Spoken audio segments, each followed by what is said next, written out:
Welcome to the 7997 podcast. We are your hosts, Chris and Jackie. Hey, everybody. And as always, every week, all we're trying to do is get closer to each other and closer to you.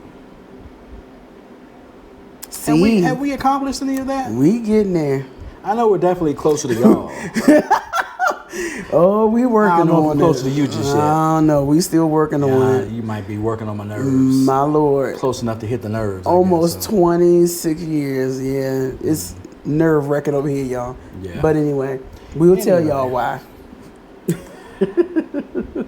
Of course, this week we're talking about life in San Miguel, leaving America behind. I think one of the big things, you'll think about, maybe you won't think about, if you ever decide to kind of leave abroad or even move out of your hometown or go cross country or move to China, whatever you decide to do.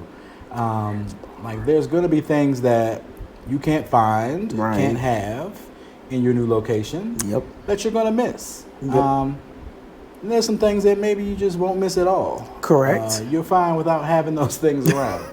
Right, it's true. I'm sure there's a big list on either side of those. So we're going to share a little bit of our list today about things that, we miss from back home that we wish we had here. And sometimes that means, making that thing happen yourself. Right. I can't find no good mac and cheese here. Hey. I'm going to have to make it myself. Right. So those type of things. So I think I'm going to start with you because I'm introing the show. So I have to throw it to you. There's no one else for me to throw it to. Always gives it to me first. What are you volleying my way? What is one of the things that you do not miss about being back in America versus being here? The rat race is so mentally exhausting. Just being on that hamster wheel. You've heard that before. Just that hamster wheel of, the 9 to 5, no matter what time you clock in, that 8-hour day, and just having to, do that. But it's more than that. It's why.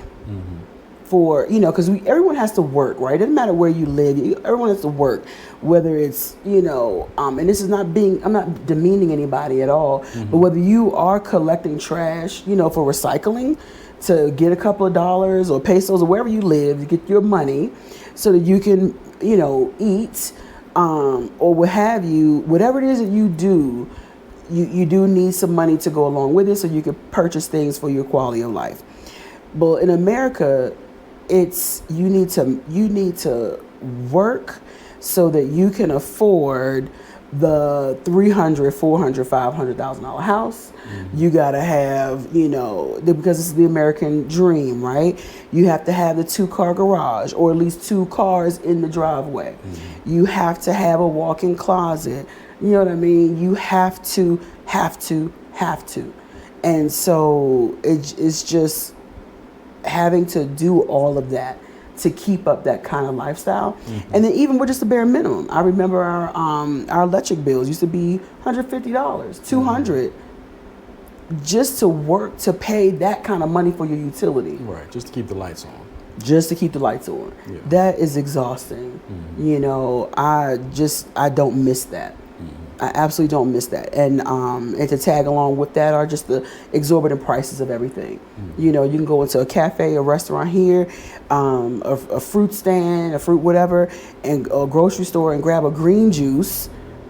The expensive ones are $4. Back home, you're spending $10, $12 for a fresh pressed green juice. Why? You know what I mean? And then on the lower end, you're going to spend $1.50. Right. So I don't miss the rat race. Yeah. What about you? Or if you just want to comment on what I just said. I'll say I'm still kind of in the rat race a little bit. I do have a 9 to 5. You have the 9 to 5, yeah. Granted, to me, stepping out of that rat race happened when I got a remote job. That's true. So that I had that in America. I had that before I came here. Not having to go into the traffic. Not having to get in the car, commute every day, deal with all that. Don't have to talk to people in the office all day. He hated that, y'all. Ooh. I'm an introvert, so I don't necessarily want to be. There's some friends he did make, right? But for the most part, friends that I've met at work and have kept for years, and some that I could do without for sure. Right, but for the most part, no water cooler for you. Right. And to me, the rat race is definitely an American ideal.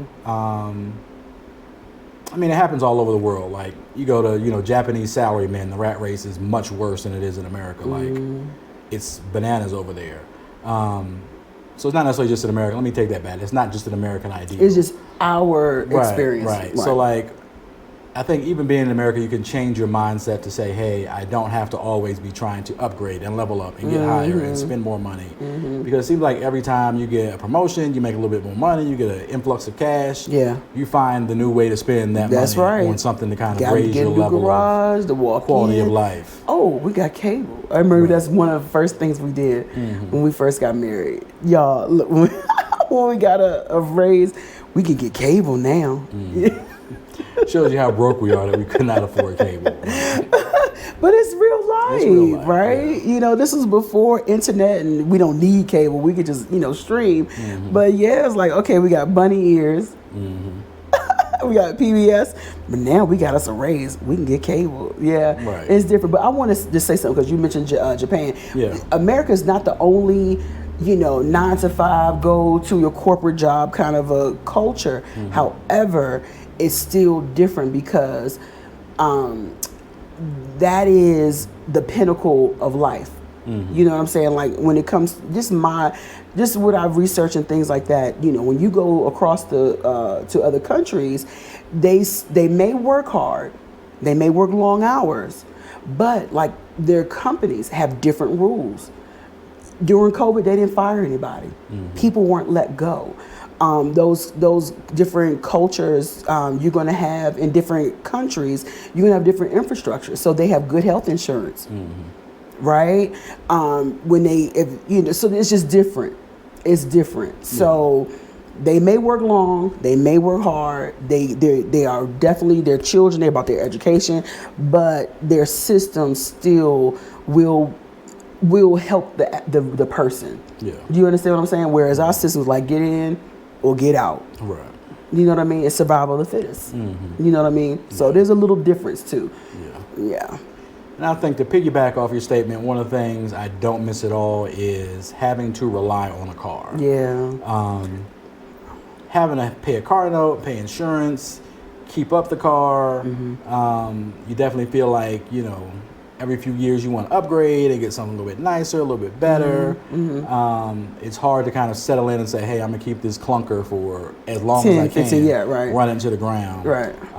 Though I've done that plenty of times because I had to. I had no other choice. Yeah. But being here in this environment where you're in a city with taxis everywhere, Ubers, a lot of things are in walking distance. Ubers here are affordable. You're not paying $30, $40 to get across the city in an Uber. It just makes life a lot easier in a lot of ways. It takes a lot of mental load off of you, not to have to worry about all the things that are connected with the car. And on the flip side of that, I do miss not having a car sometimes. Like there are times when I want to go and get this couch for cheap from somebody. I can go strap it in the back of my, car or my truck or whatever. But so they had that option here. Yeah. Or just being able to knock out your to-do list. Yeah. Being able to run your errands. I miss that, y'all.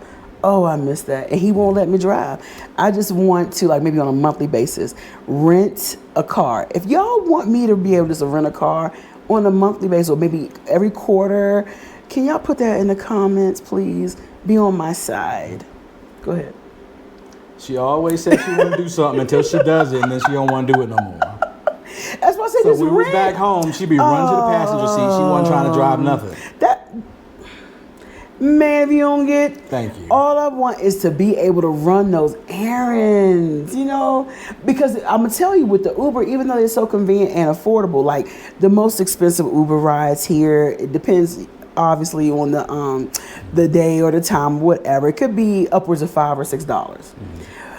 But it makes you slow down, versus just jump in your car, turn the ignition, and you're out. Yeah. But I miss that. So, there are times when, the Uber app don't want to act right. Or the driver don't want to act right. And he don't want to come. Like, are you coming? You text him. Because sometimes they'll go, park a couple streets away and wait for you to cancel it because they know they're going to get paid regardless. Man, so they can pretend like they're actually going to drive around and pick you up. Help us, Lord. So anyway, I miss that. Yeah. Being able to jump in the car. But you are right. Because we talked about this. We really did. Like just last week we were asking like if we would we consider going back? You know what I mean? And for right now, the answer is no. Because literally, we would have to pick up a car. Start from scratch, right? Like, get housing. Gotta get a housing, gotta get a car. Furniture, car, you know, and it's so many thousands of dollars just to get back to just being in a regular living situation. And it'd be awesome to live in a community that's walkable in the U.S., but like those communities are generally more expensive because you don't need a car. Correct. So like, you know, it's sort of a lose-lose battle to try and go back to America at this point. We really have to be of a mindset of, you know, I think if I were to go back, I might go to a small town instead of going to a big city. I may, you know, find some way just to live as inexpensively as possible in the U.S. Yeah. Move to Iowa. Yeah. No. Like, it sounds good, small town, small cost of living, but Iowa? I don't know. I need to be within proximity to a quality cheesesteak. Oh, my Lord. Which is my next thing that I miss a lot. Food. Is certain foods that we had back home. Yeah. So there's a lot of things, like you can get a cheesesteak here. But it ain't going to be the same. It ain't the same. It ain't tasting like back home anywhere close. Nope. Because the city has a lot of great restaurants, all different kinds. Like, you can pretty much find some version of something you had back home that's like really obscure. Right. But it's not going to be the same quality. It's not the same thing. Like, you went to a restaurant today and got little, you know, burger sliders, and the burgers were the size of this microphone. Right. Like, it was sliders, like tiny, like meatballs smashed down. So, like, you know, like, it's not the same thing. It's not the same. It's like we were having a conversation today at the farmer's market about just missing grits. Yeah. You know what I mean? Like, can you get polenta? Yes. Is it corn? Yes. Is it the same? No. Polenta and grits are the exact same thing. But don't let them tell you it's not. That's from people who don't know how to fix the polenta to make it taste like grits. Lord. It's yellow corn, it's not white corn. It's yellow grits. They sell yellow grits. They do, but all I'm saying is, especially when you get to the minutia of the details, you know, how it's the grind of it, is it coarse or is it fine? And then you do end up liking your brand. You have your favorite brands, right? Like the Quaker. You know, you get the 5-minute quick grits, stuff like that. So it's not that it's... Don't get 5-minute grits. Oh, my Lord. Don't do that, guys. Get the grits in the package. You pour the hot water in, the grits aren't cooked. Oh, it's They're bad. just hot and crunchy. But anyway, so when I say they're different, I mean because they're not the same brand. It may be a different, like I say, texture, but it's still ground corn. You still can eat it. You still can enjoy it. And, you know. It still tastes exactly the same. Oh, I'm the better cook. Just put that out there. And you're welcome. Move on. What's the next bullet point? What is the thing that you actually miss from back home? So most importantly, though, for real, what I miss most are the people. Yeah. I wish I could transport. You know who you are. I wish I could just transport those people right here to be with us. Yeah. So it's people first, for sure. Church, and then smooth streets, food. Oh, smooth. Thought you like messed up saying smoothies or something. No, smooth streets. Yeah, definitely. Because, I mean, we lived in Salisbury, North Carolina before we came here. And it's an older town, and the streets aren't necessarily the smoothest streets in the world. There's some potholes in a lot of places. But it is nothing like living here. Can't dodge nothing here. You're going to be riding on it. We were in the Uber the other day. This guy had a nice MG5. Like, I'm not familiar with MG brand. They don't really sell in America. It was nice, though. But it was a really nice car, leather interior, candy red on the outside. And he went over a speed bump, and that sucker bottomed out. Every other speed bump from then on, he went over at 0.5 miles an hour. Like, as slow as possible, braking on the way down the speed bump. Like, you're not tearing my car up no more. So I feel for the folks that drive around this city, like, particularly in a nice car that's low to the ground. Oh, my goodness. It was so bad. It was so bad. It was like that's when you get quiet. Like, we stopped talking, like... You'll see folks with big money here from like Mexico City or whatever driving their Lamborghini or their Corvette or their Porsche, I'm like, how do y'all even I don't even know how they do venture it. into the city with those cars? Brave. You have enough money to get it fixed, I guess. That's the point. That's the point. That is definitely the point. Yeah, you come here with they have a Suburban, some of them, but for real, the people, and I miss them so much. I really, really do. And I was talking to Chris, y'all, the other day. Recently, we intro and we always say we're trying to get close to you guys, get closer to each other. Lately I haven't been feeling close to you because there's just been irritants. You know what I mean? And they're not even major. They're not even groundbreaking. You know, earth shattering or anything. It's settling in, and I'm just like, okay, we're not on vacation. So I think we're actually gonna have that vacation conversation next time. But stay tuned for that. But like you're saying, as you get settled in here, and there's something that I say at work all the time, because I work in a company that's fully remote. But there's always these opportunities where they're like, oh, let's get everybody together and do stuff that we can't do, remotely. Virtually, and it's like, there really isn't very much that you can't do virtually that you can do in person. So if you want to spend time with family, you can pick up a phone, you can get on a video call. It's not the same as being able to hug him and kiss him on the cheek and, have that sort of interaction. But I will say there are a lot of things that you can do that people avoid doing or just don't think about doing that can actually bridge a lot of those gaps of missing family and missing people while That's true. Here. So, like, you used to have the, weekly call where your whole family would get on the call and everybody talk. And as, schedules get busy, people get lost and get missing and kind of miss it. And then birthdays and then holidays and then family emergencies. So, sometimes we skip. Right. And once you skip, it seems like it's easier to skip the next one. Yeah. So, like, the same way you have to be conscious when you're in person, like, get in the car, go to the house, go hang with them. You have to be conscious when you're here. Yeah. Pick up a phone, get on the call, pick up your computer, your tablet, whatever. Yeah. And start that video call and just kind of interface and touch base with people that you need to touch base with. Okay, interface. Get in alignment. Get in alignment. All that good corporate speak. Get in alignment. So I'm really curious, what do you guys, those of you who are living abroad, who have kind of made that move, what are the things that you guys are really missing? Leave us a quick note in the comments. I always like to hear what you guys have going on, what you guys are kind of missing, or maybe what you're not missing, what you're kind of glad you're not involved in. Let's be clear. So yeah, we're going to wrap it up for this week, and we will catch up with you guys next week. Yeah. Again, we're going to show you guys a quick commercial on redefining your life abroad. Great virtual summit, tons of good information. We're partnered with them. August 10th and 11th. August 10th and 11th. Yep. Again, all virtual. Yeah. Anything you can do at home, you can do online. Don't need a passport. Don't need a passport. Don't got to go nowhere. Tons of great information. We have an affiliate link in the description. So if you guys want to, you watch the commercial, you're interested, you want to get some more information, click follow on that link. Right? Yes. Yep. And for all these things, we thank you for watching. Cuídate.